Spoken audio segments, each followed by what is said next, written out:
Sumutong, namatay ka man. Di patay ka pa man. Oh, sumutong nga suko kayo si King Ahab. Kaya ka man itong mga propeta man ito niya. Oo,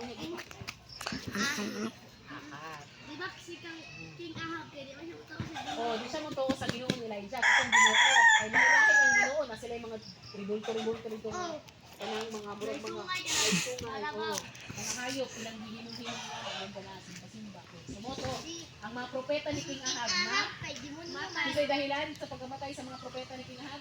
Si Elijah. Si Elijah. Motong suko kayo si King Ahab. King Ahab. Muna ang gipangitak niya si Elijah. Kaya si Elijah ipatago sa Ginoo dito sa Brook Cherith. Moto ang story.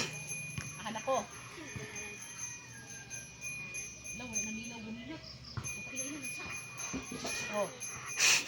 Ahan ako dapat nakalimutan ko blah blah blah smaller. Some nights he could scarcely hear its tinkle anymore. He knew, kabalo na siya ha. Ana na siya, nagpray na siya kahak kung ano yung makabalhin. Ani King Ahab. Pero, but he had no need to worry. Wala na siya nag-uol kay God was thinking of him and planning for him. Wala pa man, oh. Wala ka na daw, uy. Ginoo. Ina na daw. Kambina na.